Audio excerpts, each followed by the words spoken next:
uh, umpan paling ampuh untuk memecah belah umat itu masalah fikih. Masalah fikih. Padahal para ulama kita yang memiliki otoritas untuk menentukan hukum dalam fikih dari dulu sudah sepakat untuk tidak bersepakat. Agree and disagreement. Jadi sepakat untuk tidak sepakat. Ulama-ulama fikih dahulu tidak seperti itu. Ya. Jadi mudah-mudahan ya pelan tapi mudah-mudahan kita istiqomah, mudah-mudahan mempelajari fikih karangannya Ibnu Rus yang mengupas dari berbagai madhab ini. Sekilas sebelum saya masuk ke materi yang dibahas oleh Ibnu Rus, saya ingin menyampaikan siapa itu Ibnu Rus, ya, yang menulis kitab fikih yang sampai hari ini kitab fikih yang ditulis oleh Ibnu Rus ini kitab fikih yang paling demokratis kalau kita bicara demokrasi. Afirus ya, Afirus. Ya. Filsuf. Iya, dia mereview buku-buku filsafat juga. Jadi Ibnu Rus itu anak seorang bangsawan di Cordova atau Spanyol. Ayahnya sampai pada kakeknya itu pejabat tinggi di kerajaan dan menjadi hakim agung. Dari kakeknya, ayahnya sampai Ibnu Rus sendiri menjabat jabatan yang sama dari kakek dan bapaknya. Anak ini cerdas. Satu kerajaan gak ada yang bisa menyamai kecerdasan anak ini. Dan Ibnu Rus digadang-gadang oleh kakek dan ayahnya untuk menempati posisi ini. Akhirnya itu tercapai. Memang anak cerdas. Anak cerdas, Ibnu Rus itu. Kemudian kitab fikih ini juga selesai ditulis saat beliau masih menjabat sebagai hakim agung di Cordova. Di tengah kesibukannya menyelesaikan pekerjaan kantor kira-kira begitu, dia menyempatkan menulis fikih dari berbagai madhab, mengkomparasikan, menganalisa, dan kemudian melempar ke pembaca untuk menimbang. Ini cerdasnya. Padahal dia sendiri bermadhab Maliki. Madhab Maliki itu kalau kita boleh nimbang-nimbang, madhabnya longgar. Madhabnya agak longgar. Maliki. Syafi'i itu ketat. Di Syafi'i itu ya di sisi lain lebih banyak detailnya di Syafi'i. Ya. Di Syafi'i itu kalau sholat banyak gerakan batal. Garu hanya boleh 3 kali ya. Krik gitu. Syafi'i. Di Maliki itu dandan kelambi aja boleh, dandan sarung gitu masih boleh. Tapi di Syafi'i itu orang pareng gitu ya. Orang pareng. Jadi di Syafi'i relatif ketat. Nah, namun Ibnu Rus mencoba memaparkan pendapat-pendapat ulama-ulama besar itu, ulama-ulama fikih itu dengan sangat cantik. Nah, beliau tidak hanya dikenal sebagai ahli fikih, tetapi Ibnu Rus punya kelebihan yang lain. Dia juga seorang ahli filsafat. Beliau juga ahli dalam ilmu hukum dan banyak mereview buku-buku berat, ya, buku-bukunya Aristoteles, bukunya Plato di reviewnya. Bahkan menyanggah bukunya Imam Al-Ghazali yang menulis kitab Tahafut Al-Falasifah. Jadi Al-Ghazali itu menulis buku judulnya Kerancuan Filsafat. Kerancuan Filsafat. Lalu Ibnu Rus menulis buku tandingan, ya, karena ini tradisi ulama-ulama dulu kita itu kalau menyanggah seseorang itu dengan ilmu, gitu ya. Oh, itu kok begitu? Terus Imam Al-Ghazali kan nggak suka dengan filsafat, pandangannya berbeda. Filsafat nggak baik gitu. Maka ditulislah oleh Al-Ghazali Kerancuan dalam kerangka berpikir filsafat itu. Ditulis sama Al-Ghazali. Lalu Ibnu Rus menyangkal dengan menulis kitab lagi. Judul kitabnya Tahafut At-Tahafut. Ya. Jadi kerancuan, buku yang berjudul kerancuan gitu. Iya. Dan kebetulan S1 saya pernah sedikit belajar filsafat umum, filsafat ilmu, sampai pada filsafat Islam. Saya agak banyak membaca buku itu. Dan ternyata luar biasa.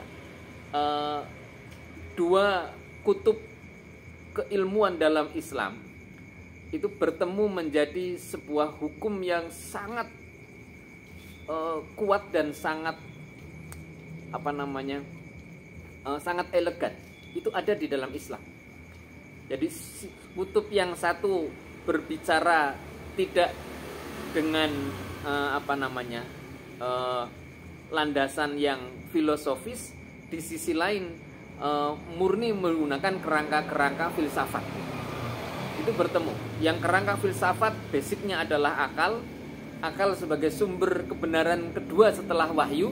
Sementara kutub satunya lagi dari kutub tasawuf yang tidak menggunakan akal tapi lebih menggunakan nurani, ya. Sumber kebenaran pertamanya adalah Al-Qur'an. Keduanya saling bertentangan, dan ketika itu ditemukan menjadi satu, itu yang kemudian menjadi tasawuf modern.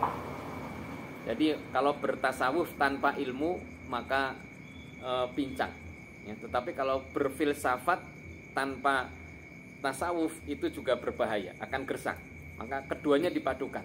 Itulah yang kemudian oleh Imam Ar-Razi dipadukan menjadi satu, yakni Islamisasi ilmu pengetahuan. Jadi belajar apapun, belajar matematika, ekonomi, fisika, kimia, biologi, semua bersumber dari Islam. Semua berkolaborasi dengan dasar-dasar keislaman. Nah, ini yang kemudian diramu menjadi sebuah kerangka keilmuan yang sangat luar biasa. Dan itu ada dalam Islam. Maka kemudian lahirlah tokoh-tokoh ilmuwan besar dalam berbagai ilmu pengetahuan yang kita kenal seperti misalnya dalam bidang seni ada Al-Farabi yang pakar dalam bidang seni. Kemudian ada siapa lagi yang lucu itu? Abu Nawas. Abu Nawas, dia tokoh paling jenaka. Belum ada yang mengalahkan kejenakaan beliau, ya.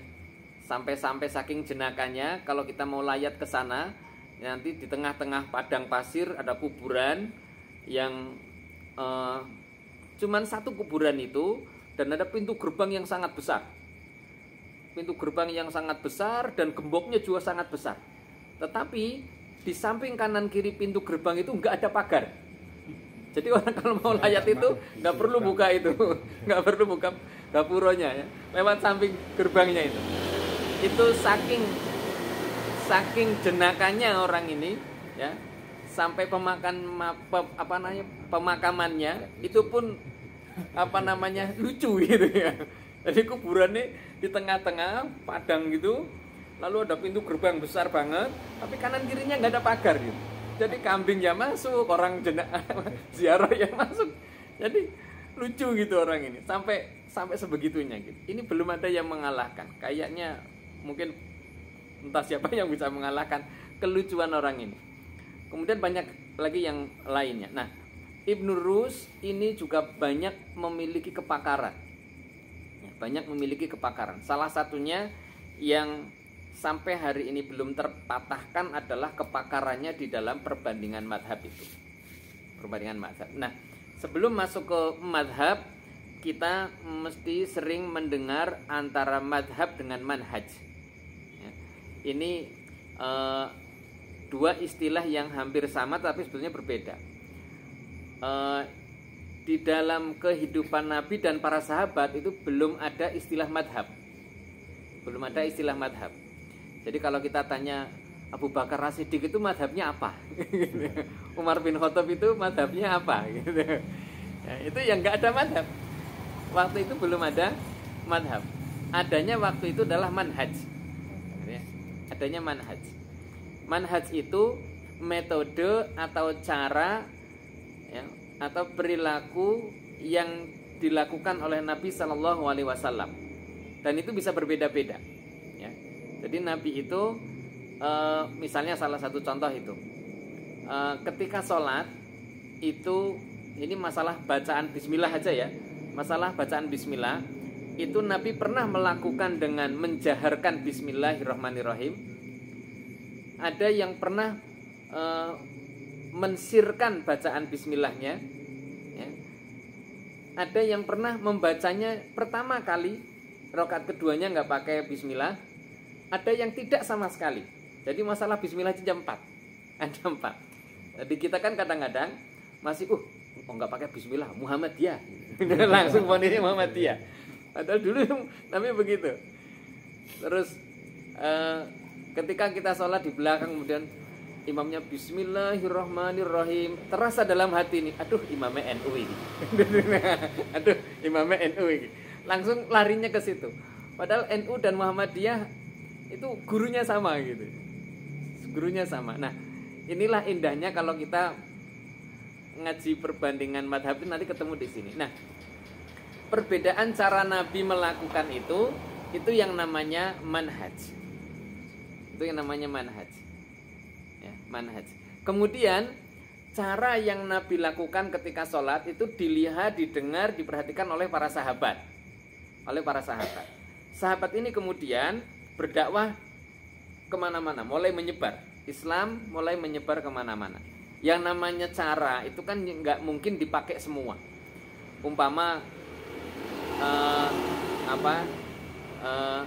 kayak Syafi'i misalnya, lebih sering menggunakan cara Nabi yang membaca bismillahnya sir misalnya ya. Maka kemudian Imam Syafi'i ketika sholat baca bismillahnya sir gitu ya. Baca bismillahnya sir. Lalu murid-muridnya Syafi'i kemudian mengikuti apa yang sering dipakai oleh Syafi'i ini. Nah, dari titik inilah yang kemudian namanya madhab. Madhab itu singkatan dari madhaba ilaihi. Madhaba ilaihi disingkat madhab. Iya. Iya. Baru ngerti ya. Jadi bahasa Arab itu banyak singkatannya. Basmalah itu juga singkatan. Kemudian hamdalah itu juga singkatan. Terus ya banyak gitu ya. Maka kalau mari kita awali dengan basmalah itu boleh, tapi bacanya jangan basmalah itu. Enggak ada maknanya gitu. Bacanya tetap bismillahirrahmanirrahim. Mari kita akhiri dengan hamdalah, itu jangan terus hamdalah, itu enggak ada maknanya. Tapi alhamdulillah. Tapi ajakannya menggunakan singkatannya itu boleh. Termasuk sallallahu alaihi wasallam itu disingkat shad lam ain. Kalau dalam tulisan-tulisan Arab gitu ya, itu singkatan itu. Jadi biasa dalam bahasa tulis, bahasa ini ada singkatan begitu. Nah, Imam Malik berbeda lagi. Jadi yang sering dilakukan ambil yang bacanya jahar misalnya. Ya sudah, akhirnya Imam Malik punya murid-murid lagi, ya. Murid-muridnya kemudian mengikuti dan hafalnya yang metode itu gitu, yang cara yang dipakai itu. Nah, dari itulah kemudian muncul madhab. Jadi madhab itu muncul sudah kemarin-kemarin ya. Bukan sejak zaman para sahabat. Bukan sejak zaman para sahabat. Lalu pertanyaannya, apakah kita sekarang masih perlu bermadhab? Apa langsung saja ke Quran dan hadis gitu? Pertanyaan itu kadang-kadang muncul. Sekarang apa perlu masih pakai madhab? Wong kita langsung dari Quran dan hadis sudah banyak terjemahannya. Ulama itu sudah mufakat bahwa pemahaman fikih paling otoritatif setelah generasi para sahabat adalah generasi tabi'in. Kemudian generasi tabi'ut tabi'in. Kemudian merucut pada 4 orang yang paling otoritatif dalam fikih. 4 orang inilah yang kemudian menjadi 4 madhab fikih besar.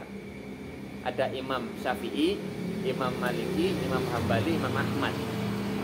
Nah, ada 4 madhab besar ini. Nah, kita ketika memahami masalah fikih, ya, silsilahnya melewati salah satu di antara 4 ini, gitu ya. Karena kita tidak mungkin minum air itu langsung dari sumbernya. tentu dari sumbernya wis nganggo ember, ember kemudian masuk ke apa namanya porong kemudian digodok, dari digodok kemudian masuk ke apa ke gelas, nah baru gelas kemudian ada sedotan baru sampai ke kita. Itu sudah melewati berapa tempat itu. Nah ilmu juga begitu, ada silsilahnya, nah silsilah itulah yang apa namanya kita kenal dengan madhab itu ya. Jadi kita tetap akan melewati jalur itu. Nah maka kemudian dalam kehidupan sehari-hari kemudian terpetak ini yang madhab A, ini yang madhab B, ini madhab C gitu. Mana yang paling benar? Enggak ada yang paling, semuanya benar gitu ya. Semuanya benar. Nah, semuanya benar. Tinggal nanti apa namanya dalil mana yang paling roji gitu ya, yang paling kuat itu yang dipakai oleh beberapa ulama ini.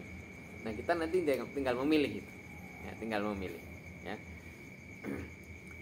Itu kira-kira awal atau muqaddimah kita mempelajari kitab apa Bidayatul Mujtahid ya, Bidayatul Mujtahid.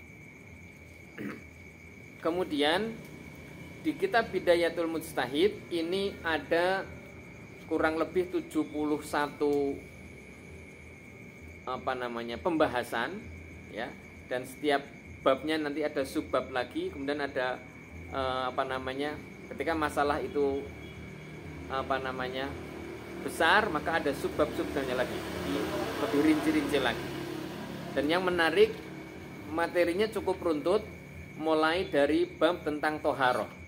Rata-rata kitab-kitab fikih itu mengawalinya dari toharoh. Di Bulughul Maram juga bahas tentang toharoh dan sebagainya ya. Nah karena memang toharoh ini sesuatu yang basic gitu ya. Nah pertama yang dibahas oleh Said Qutb Ibnu Rus ya dalam kitab ini adalah kitab tentang wudhu ya. Dan di kitab tentang wudhu ini ada 5 bab. Yang pertama tentang dalil diwajibkannya wudhu, kemudian orang yang diwajibkan melakukan wudhu dan waktu dimulainya kewajiban wudhu. Jadi waktu wajibnya wudhu itu kapan ya. Kemudian yang wajib wudhu itu siapa gitu ya. Kemudian cara mengerjakannya. Ini cara mengerjakannya juga beragam ya, wudhu itu. Kemudian tentang alat yang digunakan ya, yaitu air. Kemarin ada yang tanya, kalau wudhu pakai air yang dikasih detol sah enggak? Kasih detol, mungkin biar anti kuman gitu ya. Kemudian berikutnya bab tentang segala sesuatu yang membatalkan ya, termasuk makan itu membatalkan wudhu apa enggak gitu kan, dan sebagainya ya. Nanti kita bahas ya. Pertama tentang dalil wudhu, orang yang wajib wudhu dan waktu diwajibkannya wudhu. Dalil wudhu ya, ini menunjukkan diwajibkannya wudhu. Di antaranya adalah ayat Al-Quran, ada juga dari hadis dan ijma ulama. Ini dalil-dalil yang menunjukkan wajibnya wudhu. Yang pertama yang dari ayat Al-Quran adalah di Al-Maidah ayat 6. Ayatnya berbunyi, A'udzubillahi minasyaitonirrajim. Ya ayyuhalladzina amanu idza qumtum ilas sholati faghsilu wujuhakum wa aydiyakum ilal marafiq. Ayo orang-orang yang beriman, jika kalian hendak mengerjakan sholat maka basuhlah muka dan tangan kalian sampai dengan siku. Para ulama sepakat bahwa melaksanakan perintah wudhu ini merupakan kewajiban bagi orang yang hendak melaksanakan sholat. Jadi perintahnya jelas, idza qumtum ilas sholati ya. Jadi ketika hendak sholat maka ulama sepakat bahwa wudhu ini di sini hukumnya menjadi wajib ya. Kemudian ditegaskan lagi dalam hadis Nabi, la yaqbalullahu sholatan bi ghairi tahurin. Allah tidak akan menerima sholat seseorang tanpa bersuci, ya, tanpa bersuci. Beliau juga bersabda, la yaqbalullahu sholata man ahdasa hatta yatawaddo. Tidak sah sholat seseorang yang berhadas hingga ia bersuci atau wudhu, ya. Jadi kedua hadis ini menunjukkan wajibnya wudhu sebelum sholat. Adapun dasar ijma itu berarti kesepakatan para ulama menyebutkan bahwa di antara ulama tidak terjadi perselisihan pendapat dalam hal bersuci untuk sholat. Ya, di sini sampai di sini tidak ada perbedaan pendapat. Ya.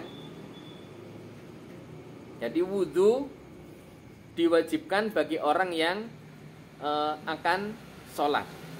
Berarti wudhu ini wajib bagi orang yang sudah balik, ya, dan berakal, ya, sudah akil dan balik. Ya. Kita sebetulnya perlu memperdalam itu perbedaan akil dan balik, karena ada sudah balik tapi belum akil, atau sudah akil tapi belum balik. Gitu. Dulu kita memahaminya akil balik kita akhirnya ya satu apa namanya, satu rangkaian gitu ya. Akil balik itu berarti ya koyo ngono kae gitu. Ternyata beda. Ini kadang sudah akil tapi belum balik, atau sudah belum balik tapi sudah akil gitu. Nah, itu yang sudah akil dan sudah balik gitu. Itu dia wajib wudu untuk sholat. Maka anak kecil kalau mau sholat nggak usah wudu dulu, enggak apa-apa. Mamanya subuh itu dibangunin gitu, udah diraupin tok aja, nggak wudu secara sempurna kayak kita itu, nggak apa-apa ya. Karena belum akil dan belum balik gitu ya. Nah, dari tiga dasar ini, dari Quran, dari hadis, dari ijma, semua sepakat bahwa wudu wajib bagi orang yang akan sholat. Kemudian orang yang wajib wudu adalah orang yang akil dan yang balik. Nah, kemudian waktu yang diwajibkan untuk wudu adalah ketika waktu sholat telah tiba, atau ketika orang Islam itu menghendaki ibadah yang diwajibkan wudu terlebih dahulu, ya. Jadi waktunya wudu adalah ketika orang itu hendak menunaikan ibadah yang memang ibadah itu mensyaratkan harus wudu. Misalnya apa? Selain sholat, baca Al-Quran, harus wudu. Ya. Itu dianjurkannya wudu, harus suci, ya. Karena ada ayat yang mengatakan la yamassuhu illal mutahharun. Tidak diperkenankan memegangnya kecuali orang yang suci. Orang yang suci itu salah satu makna suci itu berwudu, ya, tidak berhadas. Maka itu menjadi salah satu adab memegang Al-Quran. Jadi sampai di sini belum ada perbedaan pendapat. Yang mulai ada perbedaan pendapat adalah pada bab tentang cara melakukannya. Cara melakukan wudu ini mulai banyak beragam. Sebagaimana saya tadi katakan, dalam hal cara itu Nabi kadang-kadang melakukannya berbeda-beda, ya, berbeda-beda. Bab tentang sujud saja, ya, bab tentang sujud saja itu ada dua hadis yang secara tekstual itu bertentangan. Ada yang mengatakan kalau sujud tangannya dulu jelek gitu, baru lututnya. Di tempat yang lain ada yang kalau sujud itu lututnya dulu yang turun, jelek baru tangannya. Ya. Itu. Belum nanti berdirinya juga berbeda-beda. Tapi seru ternyata kalau kita ngaji itu. Karena seru gitu. Jadi berbeda-beda. Nah, dalam bab yang kedua tentang cara melakukan wudu ini, yang pertama dibahas adalah tentang niatnya, niat wudu. Ternyata para ulama itu memandang bahwa niat ini merupakan, ada yang mengatakan apakah ini termasuk syarat sah wudhu atau tidak. Karena ternyata ulama itu membedakan antara yang ibadah mahdoh dan ibadah ghairu mahdoh. Ibadah yang mahdoh itu syarat dan ketentuannya sudah ditetapkan, dan itu biasanya mensyaratkan niat di awal. Tetapi ibadah ghairu mahdoh, ibadah yang tidak ada ketentuan baku dari Allah dan Rasulnya, seperti kita berdagang, kita pengajian, itu tidak ada ketentuan harus ada niat di awal. Ya, misal kita puasa sunnah, misalnya puasa sunnah, Nabi pernah nanya pagi ini ada sarapan enggak? Gitu. Enggak ada, gitu. Lalu niat puasa, itu kan niat puasanya sudah imsak. Sudah jam 6, jam 7, jam sarapan gitu.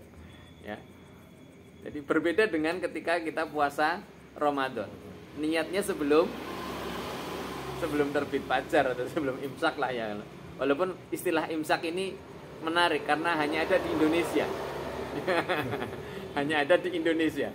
Orang Arab itu bingung, apa itu kok di masjid ada imsak gitu. Ternyata dia bingung gitu. Padahal imsak itu dari bahasa Arab. Tapi orang Arab sendiri bingung. Lah ini ngapain ini? Menjelang azan kok imsak ya? Artinya Imsak itu artinya kayak batas atau persiapan untuk tidak makan dan minum. Baru persiapan itu hanya. Tapi kita sudah nggak berani makan dan minum ya. Jadi seperti istilah halal bihalal. Itu orang Arab juga bingung itu. Halal bihalal itu hanya ada di Indonesia. Istilah itu orang Indonesia itu kreatif. Bikin istilah Arab sampai orang Arab sendiri bingung gitu. Jadi imsak itu, ini ilmu ini. Imsak itu sebetulnya kita kan dalam kaidah sahur itu waktu yang paling utama untuk sahur itu adalah akhir malam menjelang subuh. Menjelang subuh itu ya kira-kira 10 menit sebelum subuh. Pas imsak itu waktu yang utama untuk sahur sebetulnya. Tapi malah sudah diteriakin di masjid.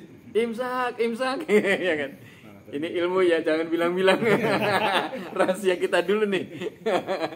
Kita lagi makan, udah imsak, stop makannya. Ini lagi waktu yang utama ini gitu. Bahkan sampai, tapi jangan tuman ini ya. Kita lagi makan sahur. Kita ngambil di waktu utama tuh. Sahur sudah mepet adzan gitu ya, sudah di waktu utama kita sedang sahur. Lalu belum habis yang di piring ini, masjid sudah adzan. Gimana tuh aturan? Berhenti atau dihabisin? Dihabiskan. Nek tanduk nggak boleh. Tapi yang di piring ini dihabiskan. Keutamaan menghabiskan makanan jangan sampai mubadir lebih tinggi ya ketimbang menepati tet adzan ini untuk selesai berhenti makan. Jadi gitu. Kalau adzan terus nyendok lagi, ini lain lagi. Jadi kita lagi diam nih, adzan, Allahu Akbar. Wedangnya tak entek. Nah, ini lain masalahnya. Ya. Itu sudah tidak sedang makan tadi. Ya. Tapi ketika lagi tengah-tengah lagi aktivitas makan, kok adzan, ini dilanjutkan sampai habis. Habis nggak boleh minum lah. Yang di piring, lah minum dah. Yang minum dah. Ya, ini yang jadi yang saya juga belum tahu. Ini yang saya juga belum tahu karena itu bukan aktivitas makan lagi. Itu yang saya belum tahu. Boleh enggak itu? Karena itu sudah terpisah. Nanti minum terus cuci mulut pisang. Nanti banyak lagi yang Iya, jadi menyelesaikan yang ada di genggaman lah kira-kira begitu. Ya. Jadi niat ini ternyata antara di ibadah mahdoh dan ghairu mahdoh ini menjadi perselisihan. Ya, menjadi perselisihan. Ya. Terus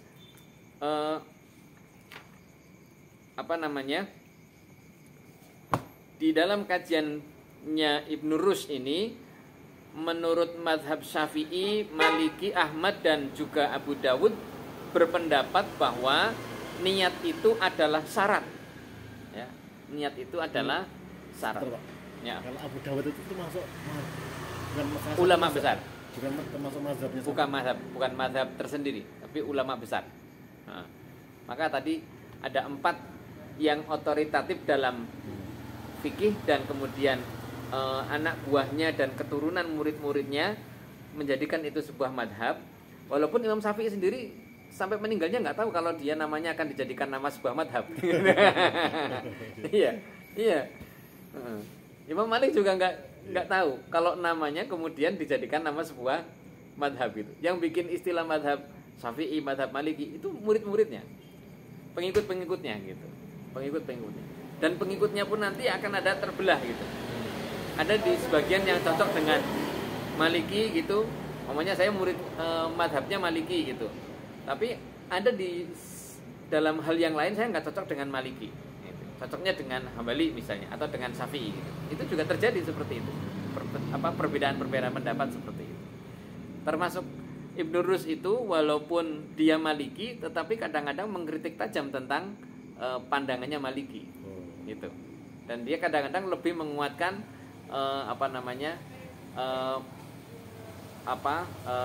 mazhab Syafi'i atau mazhab yang lainnya. Menariknya Ibnu Rus itu di situ. Objektif gitu dalam dalam memaparkan pendapat-pendapat ulama besar itu. Jadi termasuk Abu Dawud itu bukan madhab baru, tetapi ulama besar yang juga otoritatif, tetapi tidak punya murid-murid yang kemudian menjadikannya sebagai nama madhab gitu. Madhab Abu Dawud itu nggak ada. Iya. Tetapi punya otoritas untuk menetapkan sebuah hukum gitu. Kemudian berbeda dengan mazhab Abu Hanifah. Mazhab Hanafi atau yang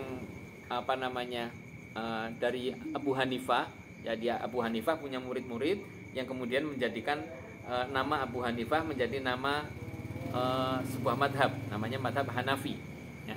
Ini tidak mensyaratkan, tidak menjadikan niat itu sebuah syarat. Tidak menjadikan niat itu sebuah syarat. Ini kan agak aneh, bagi kita agak aneh. Niat itu penting gitu ya bagi kita ya, karena kita selama ini Syafi'i rata-rata. Ya. Dan Hanafi ini memandang bahwa wudhu itu tidak hanya berlaku untuk sholat, tetapi untuk hal-hal yang lain pun nanti ada khusus nanti ibadah-ibadah atau amalan-amalan yang diawali dengan wudhu. Atau wudhu berlaku untuk apa saja, itu nanti ada di bab khusus. Nah, sehingga Hanafi memandang wudhu bukan sebuah niat di dalam wudhu itu bukan sebagai syarat. Ya. Tentu pandangan ini agak aneh di kita, ya. Agak aneh karena dari dulunya kita Syafi'i, agak aneh. Tetapi walaupun demikian kita nggak akan berani menyalahkan Hanafi. Hanafi keliru, niat kok nggak ada dalam wudhu, itu harus ada itu pandangan yang berbeda, gitu ya, pandangan yang berbeda. Karena kita tidak memiliki otoritas untuk bisa menyalahkan Hanafi, Imam Hanafi, ya, termasuk Abu Hanifah, ya, termasuk haji. Termasuk haji itu kan niatnya dilafalkan. Niat haji. Oh, niat dilafalkan ya. Ya, betul itu. Jadi apakah ya termasuk nanti dalam dalam niat itu apakah dilafalkan atau tidak dilafalkan. Wah, itu nanti seru juga di situ, ya. Karena ketika dilafalkan maka hukum itu yang dipakai adalah yang terucap. Ya. Kalau belum terucap itu belum dihukumi. Tapi kalau sudah terucap maka itu yang dihukumi. Misalnya kita membaca doa puasa misalnya, nawaitul soma hodi an adai fardi syahri dan seterusnya itu ya. Itu artinya apa? Itu baca doanya kapan? Habis tarawih. Iya, Habis tarawih apa? Malam sebelumnya. Atau sebelum sahur ya. Nah, kalau kita lihat terjemahannya, kalau kita patokannya habis tarawih itu sudah masuk hari, kalau dalam kalender Komariah habis tarawih itu sudah masuk hari esok itu. Iya. Jadi kalau kalender Komariah kan batasnya maghrib itu ya, maghrib. Ini kita namanya tarawehan sekarang ini. Selesai tarawih ini berarti ini sudah hari Jumat, ya. Ini berarti sudah masuk hari Jumat. Kalau kita habis tarawih ini lalu baca doa, Nawaitul Samahoti, saya niat puasa untuk besok hari. Itu niat puasanya untuk hari Jumat ini apa untuk Sabtu? Di sini masalah. Masalahnya ini. Iya. Ini kita masalah. Namanya itu Samahoti gitu. Niat puasa besok hari ini. Kita sedang di hari Jumat nih. Tapi niatnya Samahoti untuk besok. Niat untuk Sabtu gitu ya. Monggo, ahlan. Biru. Ya, begini kan. Nah.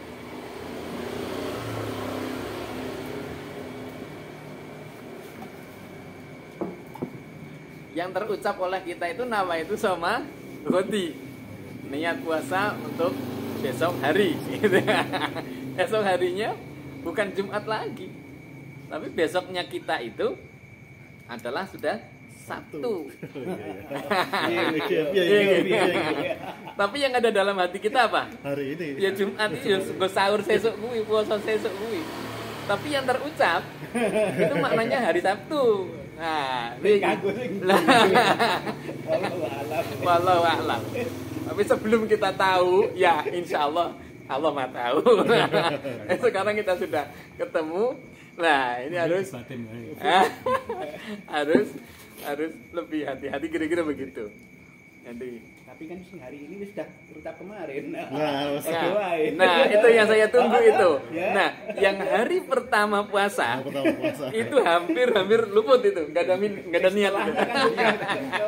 Cover yang kemarin. Iya, yang hari pertama iya. itu belum ada niat. Kita niat ini taraweh pertama nih. Kita taraweh pertama. Habis taraweh kita niat bareng-bareng baca misalnya gitu. Bacanya kan sama Hoti untuk puasa besok gitu. Puasa hari ini belum diniat. Yang terucap itu yang menjadi yang terhukum, yang terhukumi itu yang terucap. Tapi kalau atau contoh lain lagi. Kita misalnya niat sholat itu yang diucapkan. Misalnya nawaitu usolli ya, usolli sholat usolli fardul maghribi.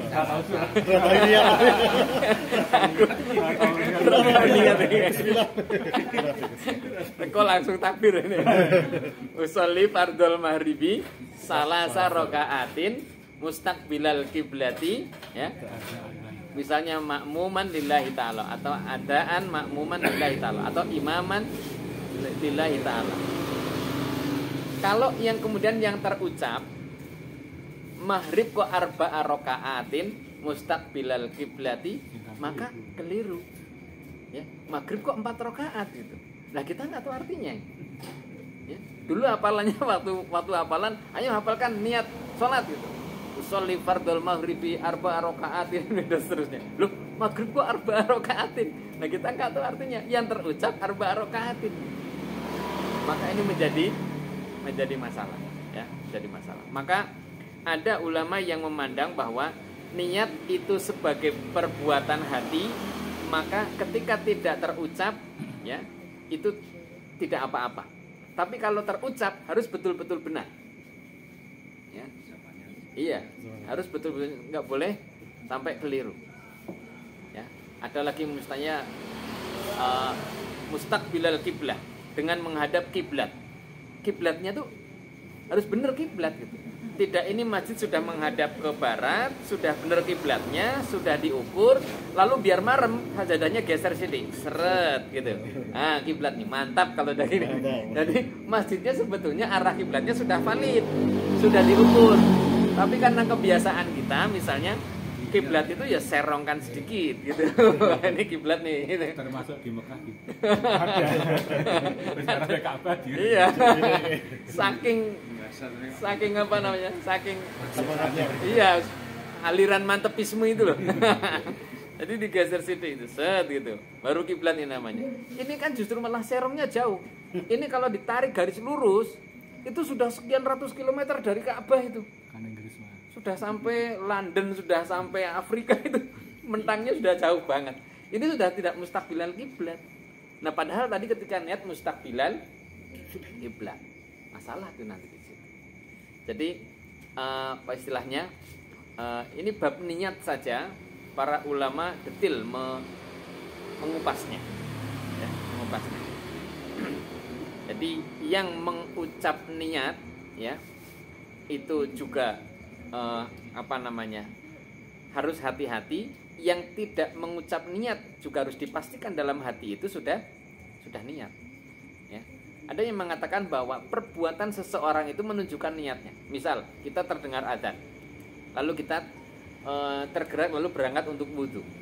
Misalnya ini siang hari, wudhunya kita itu kira-kira untuk sholat apa? Nggak mungkin sholatnya asar. Itu sudah menunjukkan niat. Iya. Kita berangkat dari rumah ke sini, niatnya apa? Ya sudah, kita kumpul gini, sharing ilmu itu kan. Nggak mungkin kita ini niatnya aku harus prono main kartu gitu. Niatnya tangan. Jadi pergerakan kita itu, ya, itu sudah menunjukkan niat kita. Ya, sudah menunjukkan niat kita. Maka dalam ilmu psikologi itu pergerakan seseorang itu sudah menunjukkan dia istilahnya gelagat itu ya. Gelagat itu sudah bisa ditebak ini orang mau apa. Jadi gelagat itu bahasa sananya. Bahasa agamanya itu ya niatnya. Bahasa tubuh itu. Iya, bahasa tubuh ya. Bahasa tubuh. Jadi niat itu seperti itu. Substansi niat itu memang di dalam hati. Substansinya memang di dalam hati. Perkara diucapkan itu sesuatu yang boleh asal yang terucap betul-betul pas. Gitu. Misal usolli fardhol maghribi salasa rakaatin.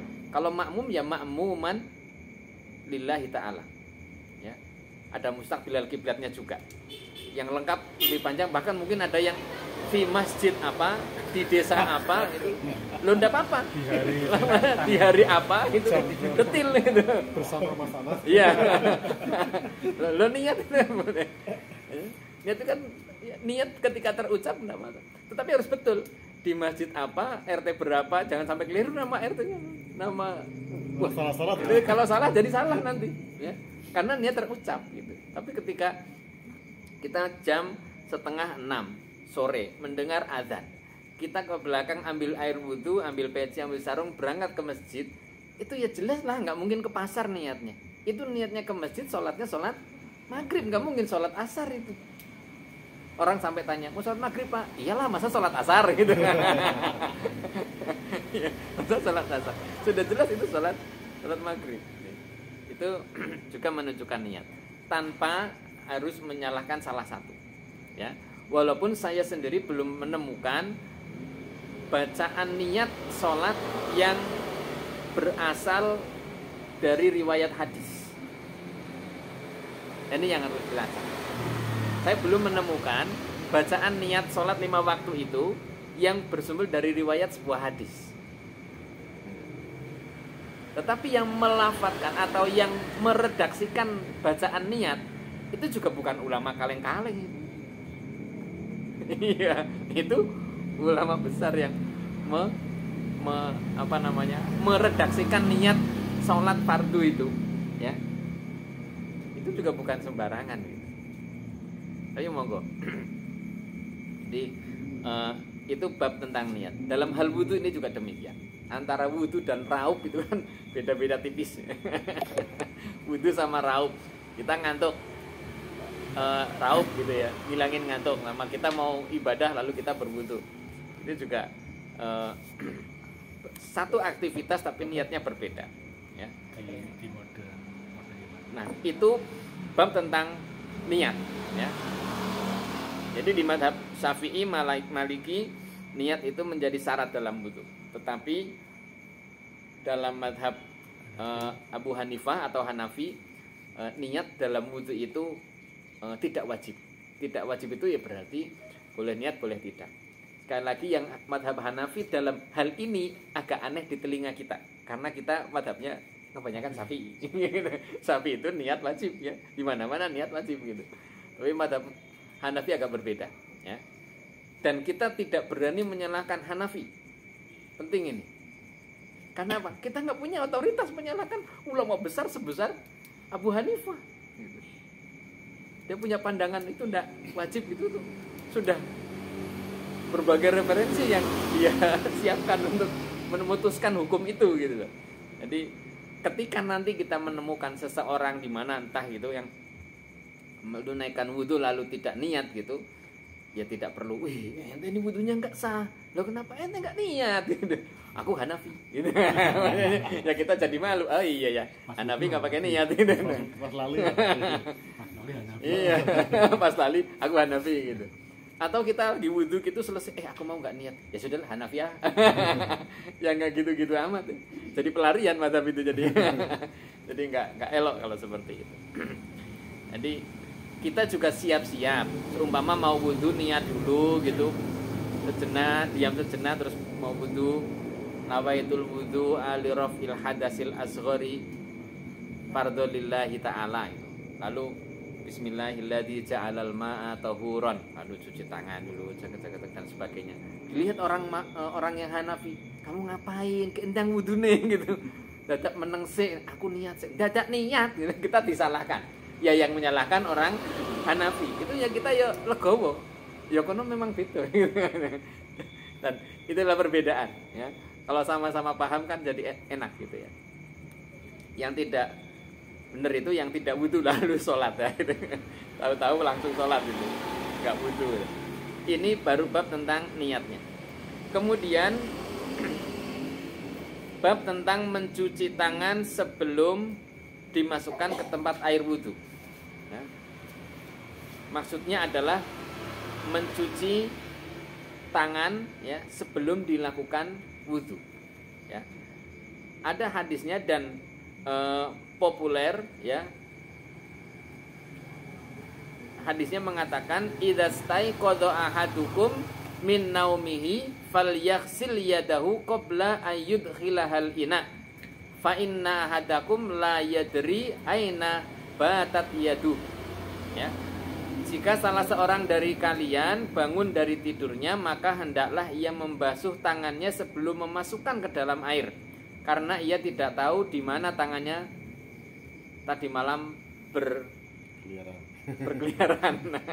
Kira-kira tangannya tadi malam itu demo apa gitu, kita nggak tahu gitu ya. Maka ketika mau wudhu ini disunahkan ya mencuci tangan terlebih dahulu. Menjadi perbedaan pendapatnya di mana? Apakah membasuh tangan itu hanya berlaku ketika kita habis tidur saja lalu bangun wudhu untuk sholat, atau di setiap wudhu walaupun kita tidak habis tidur? Misal kita mau wudhu sholat maghrib, asar tekan maghrib ki ora turu, apakah ya tetap mencuci tangan? Hadisnya jelas mencuci tangan setelah bangun tidur mau wudhu, hendaknya tangan dicuci dulu sebelum masuk ke dalam bejana. Nah dulu itu belum ada keran, sehingga kalau wudhu itu dicawuk. Dicawuk bahasa Indonesianya apa ya? Wudhu nang kolah itu. Kayak di kolah itu loh. Yang ada bak-bak itu terus wudhunya dibiuk ini. Nah, sebelum nyemplung banyune itu ini dicuci dulu. Cuci tangan dulu gitu. Nah, tidak boleh ketika kita bangun tidur. Hadis ini secara tekstual hadis ini, kalau kita bangun tidur mau berwudu itu tangan nggak boleh langsung langsung wudu begini, tapi ngambil dulu sedikit dicuci dulu ya, dicuci dulu, karena kita nggak tahu tadi malam tuh ini pegang apa, mungkin pegang pacul apa, pegang pulpen apa, pegang yang mana kita nggak tahu, terus cuci tangan dulu. Nah ini hadisnya ketika bangun tidur. Namun berlakunya hadis ini apakah hanya untuk wudhu yang kita habis tidur, atau wudhunya kita memang sebelumnya belum tidur, nggak tidur gitu. Kayak wudhu sholat duhur, asar, maghrib, isya gitu. Kalau subuh kan kita memang habis tidur gitu ya. Pakainya hadis yang lain. Ya. Jadi Nah, bukan yang hadis. iya. Kemudian riwayat lain betul tadi itu. Ada yang mengatakan falyaghsilha salasan. Mencucinya bahkan sampai 3 kali. Ya. Berarti nggak main-main. Berarti harus dicuci beneran. Maka dalam rangkaian sunnah wudhu itu, ya, ini dimasukkan oleh para ulama menjadi bagian dari sunnah wudhu. Lalu diberlakukan umum untuk semua aktivitas wudhu. Diawali tetap dengan mencuci tangan, ya. Apalagi musim pandemi kemarin, apa-apa cuci tangan. Apa-apa cuci tangan. Jadi begitu. Ya. Apa-apa cuci tangan. Karena logika yang digunakan oleh Ibnu Rus di zaman Nabi yang belum banyak kontaminasi bakteri-bakteri dan sebagainya saja, itu sudah disuruh mencuci tangan. Nah, di zaman kita sekarang itu lebih-lebih, ya, sudah sangat banyak bakteri, sudah banyak polusi dan sebagainya. Maka mencuci tangan itu mestinya tidak hanya ketika kita mau berwudu, ya. Tidak hanya ketika mau berwudu. Kita mau masuk rumah saja kan suruh cuci tangan. Sampai di depan rumah, setiap rumah itu harus bikin gentong, ya, gentong air. Itu jadi asli bagus itu. Bagus itu. Sampai-sampai saya itu pernah cerita orang Jawa kuno itu sumur itu ada di depan rumah. Orang zaman modern kan tempat mandi sumur itu di belakang. Orang Jawa kuno kita itu, Mbah Buyut itu sumur itu depan rumah. Sini gue mandi, gue terus ngarep gitu. Terus mau masuk rumah itu ada kaca gede banget di pintu itu. Yang masih ada cermin besar itu di keraton. Itu ternyata maknanya sebelum masuk rumah itu udah bersih. Karena rumah itu tempat istirahat, tempat bercengkrama, mestinya udah bersih semua. Kita kalah ya dengan orang zaman kuno loh. Kita itu masuk bleng, tas taruh bleng itu, baju bleng, pelekaran itu. Mandi kapan? Nanti mulu. Kamar mandinya belakang jauh. Aslinya keliru gitu. Karena masuk rumah itu harus sudah bersih. Aslinya keliru. Cuman nggak modis gitu kalau sumur kamar mandi kok di depan nggak modis. Ya karena kita menimbangnya pakai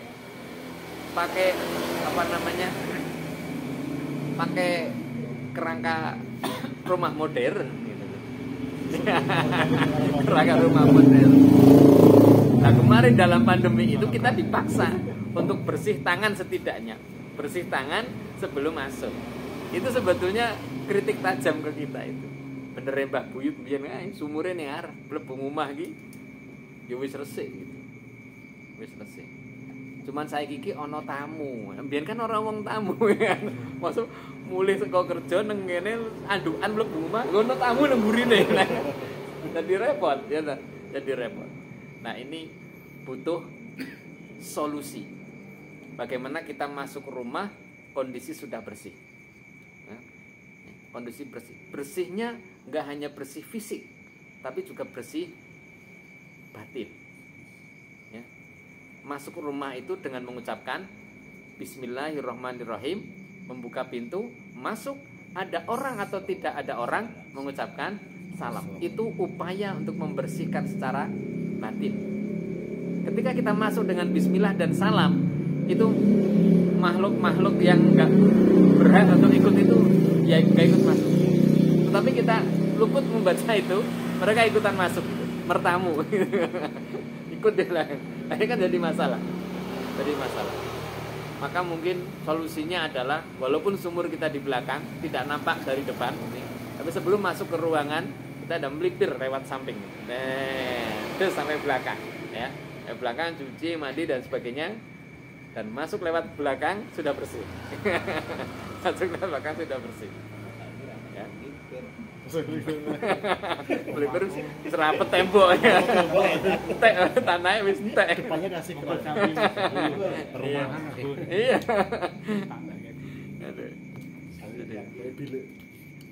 Jadi nah, bab masalah mencuci tangan itu seperti itu, ya. Apakah mencuci tangannya. Jadi ada yang mengatakan yaitu hanya untuk wudhu yang sebelumnya tidur, ya, yang sebelumnya ada tidur. Jadi ada 3 pendapat itu. Mencuci tangan itu untuk yang sebelumnya tidur, baik tidur siang atau tidur malam. Yang kedua, pendapat yang mengatakan itu berlaku hanya untuk tidur malam. Kalau tidur siang nggak perlu cuci tangan 3 kali. Gitu ya.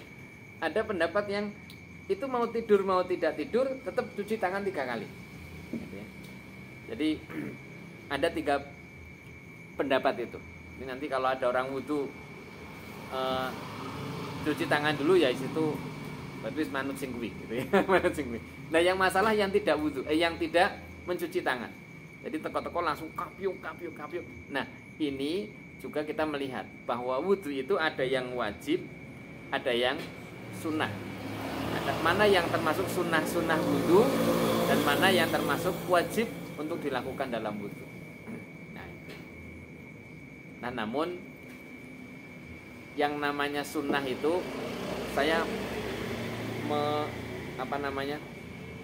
sudah lama itu mengkritisi buku-buku pelajaran agama yang beredar di SD SMP gitu. Dulu tuh definisi sunnah setahu kita dulu apa zaman SD itu. Sunnah itu ketika dilaksanakan dapat pahala, ketika ditinggalkan tidak berdosa, tidak apa-apa gitu ya. Itu agak kurang pas sebetulnya. Mengapa? Itu kan berarti kita menyanyiakan syariat Nabi itu. Nabi itu membuat sunnah-sunnah itu tuh nggak sembarangan gitu. Kok kita abaikan gitu? Ya kan? Mungkin maksudnya definisi fikih gitu ya. Iya, definisi Dari hukum, bukan masalah di ibadah dalam artian. Iya. Nanti akhirnya orang memandang ketika kalau ditinggalkan nggak apa-apa, nggak berdosa. Akhirnya betul-betul nggak dikerjakan. Nggak dosa kok, nggak apa-apa. Akhirnya yang sunnah ya, dan itu celakanya semua hal yang sunnah dianggap ketika tidak dilaksanakan nggak berdosa. Memang tidak berdosa, tetapi rugi sebetulnya. Sebetulnya rugi. Orang mana yang mau rugi? Ya kan?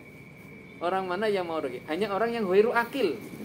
Lah ketika orang sudah akil balik, sudah berakal, ya, maka ketika ada hal yang sunnah, lahap ini. Gitu. Jadi definisi sunnah supaya produktif definisinya itu definisi sunnah supaya produktif itu sesuatu yang ketika dikerjakan mendapatkan pahala, ketika ditinggalkan rugi. Gitu. Itu definisi. Mubah pun perlu diganti. Ya? Mubah pun perlu diganti. Ya, kata-kata mubah juga. Jadi misalnya makan itu kan ya. mubah ya. Mubah akan jadi ibadah kalau diawali dengan bismillah. Iya, betul. Jadi perlu ditinjau ulang sih ya. Karena akhirnya sampai hari ini itu orang tidak begitu berselera dengan yang sunnah. Itu mungkin di Indonesia aja apa di istilah itu?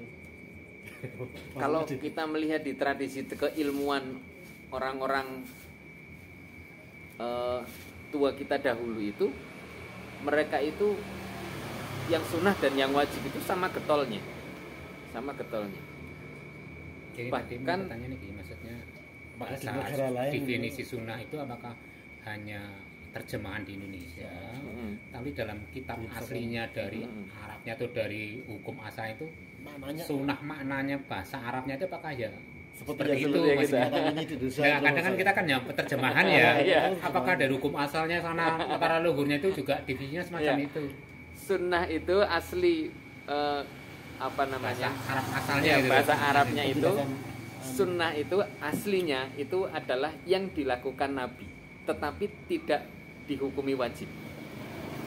Jadi Nabi punya cara, gitu ya, tetapi itu tidak wajib dilakukan. Gitu ya. Misal ada hadisnya, man sanna sunnatan hasanatan. Barang siapa memiliki kalau saya menerjemahkannya memiliki sebuah teori ya yang baik. Lalu teori itu digunakan oleh orang lain. maka dia akan mendapatkan pahala dari teori yang dia lakukan itu. Artinya misalnya sunnah Nabi ketika makan itu dengan menggunakan 3 jari gitu ya, 3 jari. Ini kan pasti ada hikmah yang besar ya. Pasti ada hikmah yang besar. Lalu kita makan mestinya bisa dengan 3 jari karena nggak pakai kuah gitu ya. Kalau makan soto 3 jari kan ya susah gitu ya. Kita makan mestinya bisa nih, nasi sama kering tempe misalnya, itu kan bisa dengan jari gitu. Tapi kita nggak melakukannya dengan jari, itu kan sebetulnya eman-eman. Karena kita lebih mestinya kalau pengen seperti Nabi, kita bisa pakai 3 jari dan menunya pun bisa dengan 3 jari. Tapi kita nggak melakukannya gitu. Sekarang kita coba cek salah satu hikmah dengan jari itu. Mungkin yang usia masih muda nggak merasakan. Kita ketika disuapi oleh orang tua dengan tangan sama pakai sendok, itu nikmat mana? Nikmat pakai tangan. Iya, nikmat pakai tangan. Dan ternyata sunnah Nabi pakai jari ketika makan itu ditemukan dalam kajian medis itu. Ternyata pada jari-jari kita itu ada enzim yang membantu makanan itu supaya cepat dicerna oleh lambung. Ini kan hikmah luar biasa. Ketika kita bisa makan dengan jari, ya, menunya bisa dengan jari. Kok kita nggak pakai jari? Bukankah itu rugi? Gitu. Maksudnya itu. Maksudnya gitu. 3 jari itu jari yang mana? Nah, 3 jari ya kan. Nah, itu sulit itu saya menjawabnya itu. Masuk sing telu iki ora iso. Sing telu iki. Ora iso. 3 jari yang ini. Gimana nyendoknya? Stop.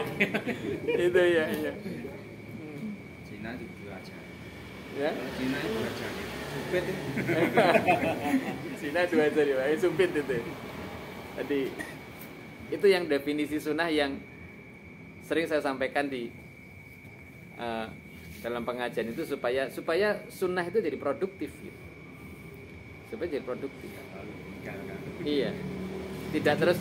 Artinya tadi itu kan kata-kata sunnah tadi kan tidak ada kata-kata jika tidak melaksanakan. Tidak ada definisi itu. Jadi sunnah itu ada perbuatan Nabi yang tidak. Itu definisi dari Indonesia. Mungkin untuk memudahkan memahami, untuk memisahkan antara yang diwajibkan dan yang tidak diwajibkan. Mungkin untuk membedakan itu.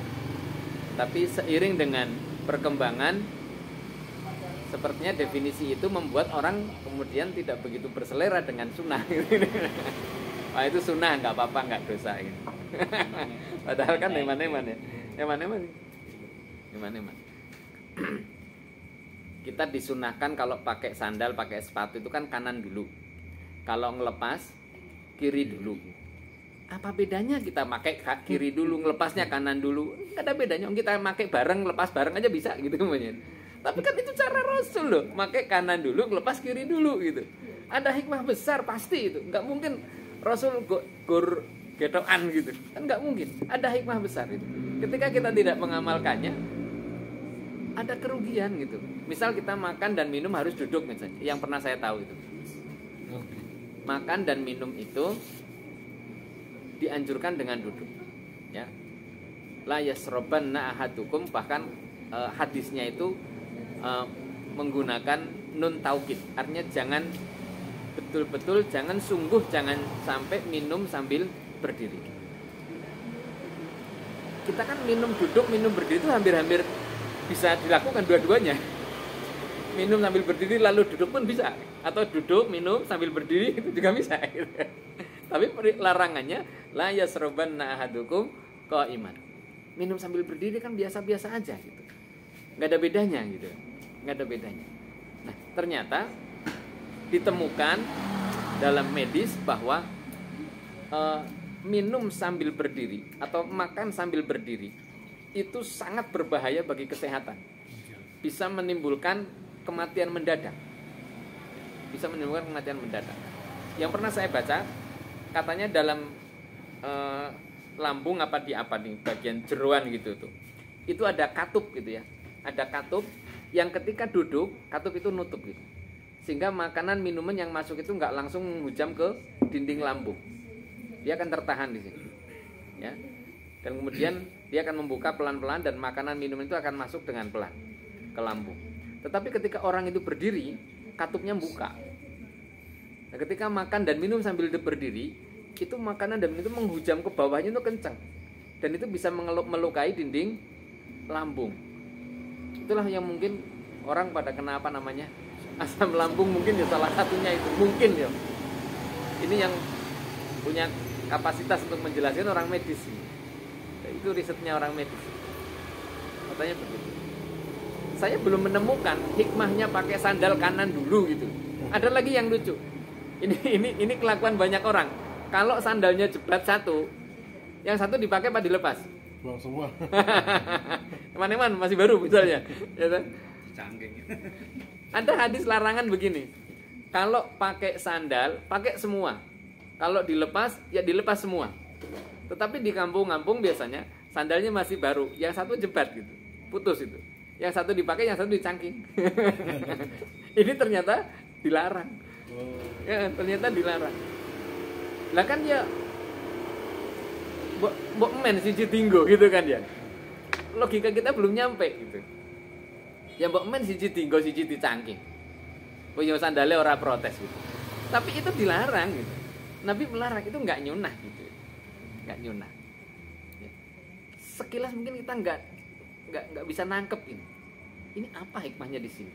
Tapi ketika itu adalah larangan Nabi, ya iya nggak dosa besar itu, tapi itu nggak nyunah, nggak baik gitu. Ya sudah kita lepas semua gitu kan.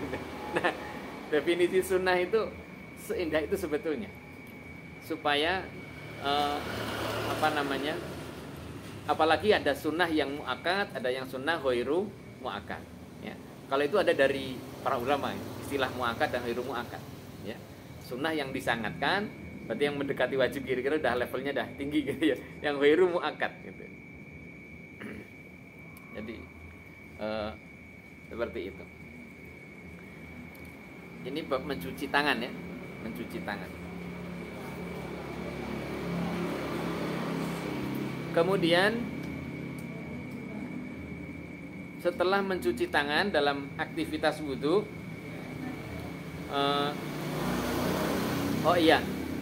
dalam mencuci tangan ini kan kalau di zaman Nabi itu pakainya kolah ya. Nanti ada bab tentang kulatain itu loh. Nanti. Syarat harus dua kolah itu ya. Kulatain itu kemudian dibahasa Jawakan jadi kolah wudu. Nanti sampai ke sana insya Allah. Jadi kalau di zaman Nabi itu nggak ada keran gitu, nggak ada keran. Jadi kalau wudu itu nggak pancuran gitu, nggak pancuran. Tetapi ya mungkin semacam gayung gitu, terus aku dipakai wudu. Ya. Nah, kemudian cara wudu yang seperti itu dan ditiru oleh sebagian ulama di Indonesia plek dengan yang seperti Nabi, yaitu dengan membuat bak air dan wudunya bareng-bareng di situ. Wudunya bareng-bareng di situ. Ya yang bangun tidur di anak-anak bangun tidur, pengalaman saya di pondok itu, pondok-pondok lek tangi turu gitu. Ya beleken kabeh gitu. Kene wudu sak kolah bareng. Ya kapiu-kapiu kene, bar banyu wudumu mlayu rene. Kene tanggo wudu. Itu makanya do gatel kabeh. Gatel bae. Itu definisi kulaten itu menjadi kata-kata kolah gitu. Nah, itu nanti menarik juga. Tapi di zaman Nabi apa kulah ya? Karena sana kan mahal air. Nah, di zaman Nabi itu bahkan ini tentang air yang dipakai. Nanti ada tuh bab tentang yang airnya seberapa. Kulatain itu apa, bukan istilahnya dari Imam Syafi'i? Ada hadisnya, dari hadis, ada hadis. Nabi itu dalam praktek wudunya ya, bahkan satu gayung untuk wudu itu bisa. Ya. Satu gayung itu jauh dari kulatain itu, sedikit banget. Itu bisa untuk berwudu, hanya untuk membasahi saja, basah. wudhu itu kan prinsipnya basah, ya, bersih itu dicuci. Jadi kalau kita dari sawah itu dibersihin dulu kakinya, baru wudhu gitu ya, baru wudhu, jadi kan begitu. Maka ketika kita ada pertanyaan, kalau kita habis mandi itu mandi dengan wudhu kan lebih bersih mandi, wong mandi itu digebyur kabeh gitu. Wudhu gur sebagian gitu. Nek habis mandi itu apa ya? Tetap wudhu gitu ya. Ada yang bertanya dan agak logis gitu. Nah, seperti itu. Jadi wudhu itu tidak semata-mata untuk bersihan. Kadang-kadang justru kebersihannya menjadi apa namanya? Apa istilahnya? Bukan diabaikan ya. Kebersihannya menjadi nomor 2-nya. Nomor 1-nya itu terbasuh dan memenuhi syaratnya. Bahkan kalau kita tayamum, logikanya malah tambah kotor. Wong mukanya kita kadang-kadang dibaluti, diresihin. Ini malah tayamum. Ya, boleh di mana-mana lagi di kaca, di jok itu. Ini logikanya tambah kotor. Nah, tapi itulah toharoh. Itu justru ketika bersuci salah satunya. Maka kadang-kadang ketika sudah mandi, apakah tetap harus wudhu? Gitu. Mandi itu membersihkan, bukan mensucikan. Kecuali mandi besar. Kalau mandi biasa, itu belum mensucikan. Yang mensucikan tetap harus dengan wudhu gitu. Jadi, wudhu itu kan hadas ya, bukan najis. Iya, hadas. Mandi besar. Wudhu itu kan hadas. Ya. Kalau mandi biasa kita kan najis. Ya, untuk menghilangkan najis dan hadas besar. Ya. Jadi kalau hadas itu peristiwanya, kalau najis itu materialnya. Ini bedanya. Ya. Kalau najis itu materialnya. Tapi hadas itu peristiwanya. Kita pipis, ya. Setelah pipis sudah bersih, gitu ya. Sudah pawi gitu ya. Itu bersih. Tetapi kita sudah berhadas karena sudah melakukan pipis. Ya. Sudah bersih, asli sudah bersih, bahkan disabun gitu. Umpamanya. Itu tetap belum suci, masih punya hadas kita itu. Nah, hadas itu akan dibersihkan dengan wudhu itu atau tayamum. Nah, pipisnya itu termasuk yang disebut dengan najisnya. Kita berhadas besar. Misalnya habis berkumpul dengan istri, dengan suami. Sudah selesai. Kita sudah ke belakang, sudah mandi. Cuman mandinya bukan mandi besar. Gitu ya. Sudah bersih, disabun 3 kali bahkan. Gitu. Sabunan 3 kali. Tapi judulnya bukan mandi besar. Mandinya asal mandi. Asal mandi. Itu belum hilang hadas besarnya. Ya. Belum hilang hadas besarnya. Jadi harus mandi besar sebagaimana ketentuannya. Nah, gitu. Jadi materialnya kadang disebut najis, walaupun tidak semuanya disebut najis. Kentut itu apakah udaranya najis? Udaranya najis? Enggak najis.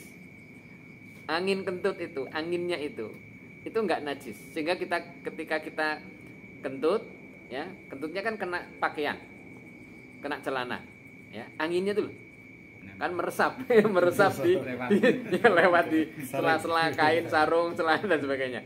Itu kan kita wudhu cukup wudhu saja, nggak ganti celana, kecuali kalau ada sesuatu yang ikut. Ada sesuatu yang ikut, nah, itu harus cek ya. Harus dibersihkan. Jadi berwudu itu untuk menghilangkan hadas kecil, kemudian kotoran yang di dalam tubuh kita dibersihkan dengan mandi. Kecuali hadas besar, dibersihkan dan disucikan dengan mandi besar. Mandi besar. Dan ternyata Bapak Ibu, ini menjadi keprihatinan. Ternyata anak-anak remaja kita, ya, anak-anak remaja kita itu darurat nggak paham mandi besar. Iya, itu bisa kita lacak. Maka kapan-kapan kalau pengajiannya remaja, itu kita harus kasih tahu itu. Mereka belum paham, mau tanya tuh malu. cara mandi besar bagaimana, urutannya bagaimana gitu, sebabnya apa saja gitu tuh. Arab teh kok malu itu, apalagi bertanya di kelas, ada anak putri, ada anak laki-laki, ada temennya, tanya malah dikecerai. Itu darurat itu. Anak-anak kita tuh sudah akil, sudah balik, belum tahu syariatnya nih, padahal mereka sudah terhukumi loh, sudah mukallaf, sudah punya beban hukum itu, harus paham di situ. Jadi kadang-kadang saya prihatin sama anak-anak itu. Kamu udah mandi besar tuh apa? Aduh, kamu gimana ini? Ya, aduh, ini darurat ini. Ada yang guru? Banyak. Jadi kasihan itu. Kalau perlu kumpulkan dalam satu ruangan. Jadi kayak apa? Kayak seminar gitu, supaya paham bareng-bareng. Misalnya SMP kelas 2 itu mungkin sudah balik, mungkin anak sekarang. SD aja sudah ya. Saya pernah dengar anak SD kelas 5 sudah head itu. Laki-laki belum. Yang laki belum ya. Anak kelas 5. Akil balik. Orangnya pengalaman pribadi. Itu. Ya berarti kira-kira SMP kelas 7 lah ya. SMP kelas 7 Ya. dikumpulkan. Sudah habis baterainya atau berhenti dulu? Sudah. Baterainya habis, waktunya habis. Iya.